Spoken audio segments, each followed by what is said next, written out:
सारी मेहनत वसूल हो जाती है अगर आप घर पर ही इतनी रिच क्रीमी कोफ्ता करी बना लें कि कोई भी इसको टेस्ट कर कर कहे कि ये तो रेस्टोरेंट से भी बेटर है।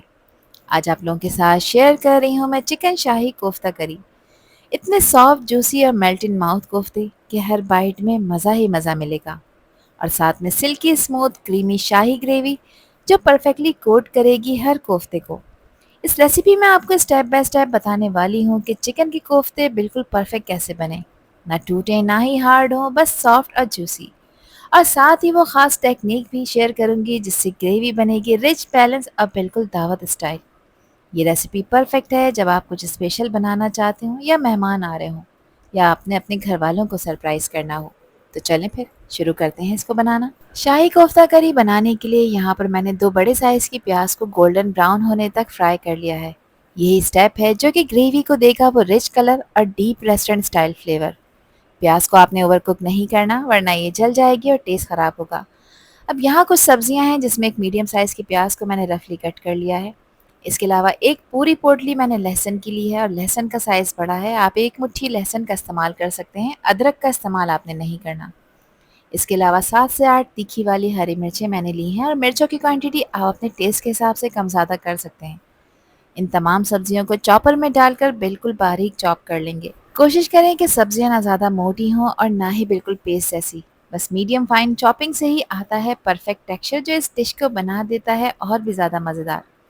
साथ ही मैंने 1 कप हरा धनिया लिया है और हरे धनिए को भी अच्छी तरह से वॉश और ड्राई कर लिया था। किसी भी सब्जी में बिल्कुल पानी नहीं होना चाहिए वरना कोफ्ते टूट भी सकते हैं। हरे धनिए को भी इसमें डालकर मैंने चॉप कर लिया है। यहाँ मैंने ली है 800 ग्राम बोनलेस चिकन जिसको मैंने अच्छी तरह से वॉश और ड्राई करके क्यूब्स में कट कर लिया है और इसको भी चॉपर में डाल देंगे। कुछ मसाले ऐड कर रही हूँ। 1 टीस्पून से थोड़ा सा ज़्यादा मैंने नमक ऐड किया है। नमक आप अपने टेस्ट के अकॉर्डिंग ऐड करिएगा। साथ ही पिसी लाल मिर्चों का पाउडर भी इसमें 1.5 टीस्पून ऐड कर रही हूँ और मिर्चों की क्वांटिटी भी आप अपने टेस्ट के हिसाब से कम ज़्यादा कर सकते हैं। 1/4 टीस्पून हल्दी का पाउडर शामिल करेंगे। 2 टीस्पून इसमें क्रश हुआ हुआ धनिया शामिल करेंगे।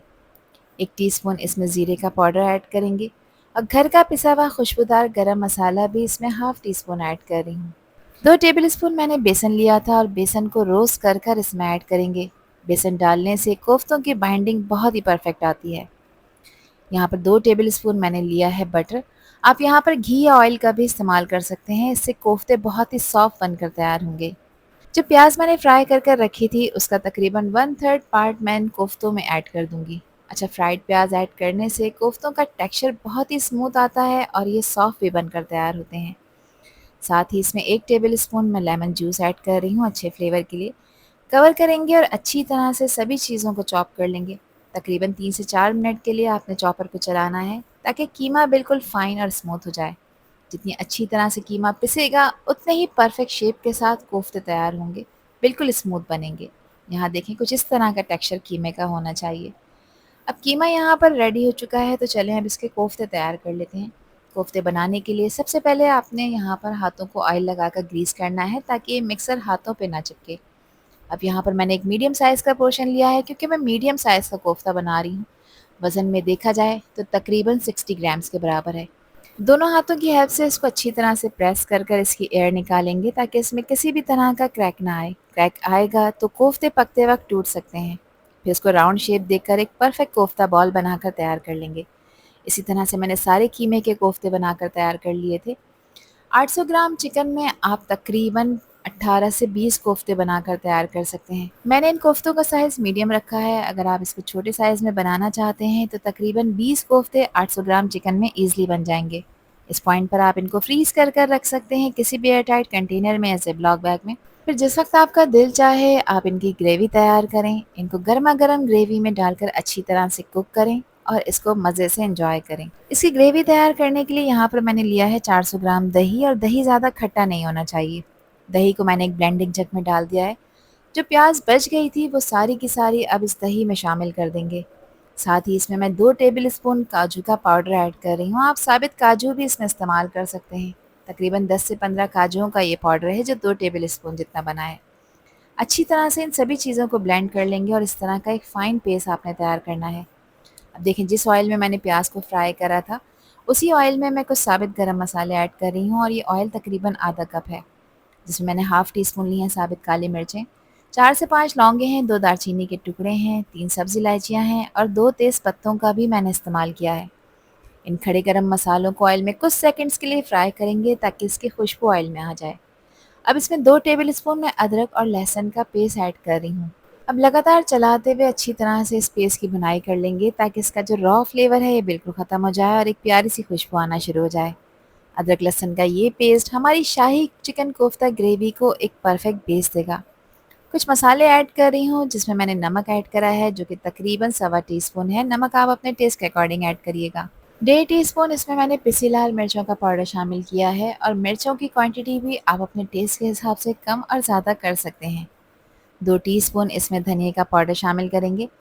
अच्छे कलर के लिए सिर्फ 1/4 टीस्पून इसमें हल्दी का पाउडर भी शामिल करेंगे। अब इन मसालों को भी ऑयल में अच्छी तरह से भून लेंगे ताकि इनका जो रॉ फ्लेवर है ये ख़त्म हो जाए। अच्छा, मसाले ना जलें तो यहाँ पर मैं तकरीबन 3 से 4 टेबल स्पून इसमें पानी ऐड कर रही हूँ। अब पानी डालकर मसालों की अच्छी तरह से भुनाई करनी है कि अनटिल इसका कलर थोड़ा-सा डीप हो जाए और ऑयल इसमें से सेपरेट नज़र आना शुरू हो जाए। तो लगातार चलाते हुए आपने इसको भूनना है और इस पर गैस का फ्लेम मीडियम की तरफ रखना है। इसी स्टेज पे ग्रेवी का बेस स्ट्रॉन्ग बनता है, इसीलिए इस स्टेप को आपने बिल्कुल भी स्किप नहीं करना, ना ही कोई जल्दी करनी है। यहीं से आएगा वो रिच, क्रीमी और फुल ऑफ फ्लेवर रिजल्ट। अब जो पेस्ट बनाकर रखा था दही, काजू और प्याज का, ये इसमें ऐड करेंगे और इस पेस्ट को डालते वक्त गैस का फ्लेम लो कर दें ताकि इसमें किसी भी तरह के लम्स ना बने और लगातार चलाते हुए इसकी भी भुनाई करेंगे। जब ये पेस्ट आप डालेंगे तो ज़ाहिर सी बात है दही में पानी है, दही पानी रिलीज़ करेगा। तो लगातार चलाते हुए आपने इसको भूनना है, इसको छोड़ना नहीं है क्योंकि इसमें काजू ऐड किए हैं तो काजू की वजह से हो सकता है कि ग्रेवी पैन के बेस में लगना शुरू हो जाए। तो तकरीबन 5 से 6 मिनट के लिए इसकी भुनाई करनी है ताकि अगेन इसमें से ऑयल सेपरेट नज़र आना शुरू हो जाए। और इस पॉइंट पर आपने गैस का फ्लेम लो मीडियम की तरफ रखना है। स्लोली आप देखेंगे कि ग्रेवी का टेक्सचर क्रीमी और थिक होता चला जाएगा और कलर भी रिच हो जाएगा और सबसे इम्पॉर्टेंट कि ऑयल इसके ऊपर आने लगेगा। ये साइन है कि मसाला परफेक्टली भुन रहा है। इस स्टेज पे पेशेंस रखना बहुत ज़रूरी है क्योंकि जितनी अच्छी तरह से पेस्ट भूनेंगे उतने ही ग्रेवी स्मूथ, रिच और बिल्कुल रेस्टोरेंट स्टाइल बनेगी। अब यहाँ पर देखें भुनाई इसमें कंप्लीट हो चुकी है। जो कोफ्ते बनाकर रखे थे वो सारे के सारे कोफ्ते इसमें ऐड करते जाएंगे और जिस वक्त आप कोफ्ते ऐड करें उस वक्त गैस का फ्लेम बिल्कुल लो कर दें दम वाली आंच पर ताकि ये पैन की बेस पे ना ही जलें और ना ही चिपकें। सारे कोफ्ते मैंने इसमें शामिल कर दिए हैं। अब इसको लो फ्लेम पे 5 मिनट के लिए कवर कर कर पकाएंगे ताकि स्टीम में ये कोफ्ते अच्छी तरह से पकें और अपनी पोजीशन होल्ड कर लें। यहाँ 5 मिनट हो चुके हैं। 5 मिनट के बाद अब मैं इसकी साइड चेंज कर रही हूँ ताकि दूसरी साइड से भी अच्छी तरह से अपनी पोजीशन होल्ड कर लें।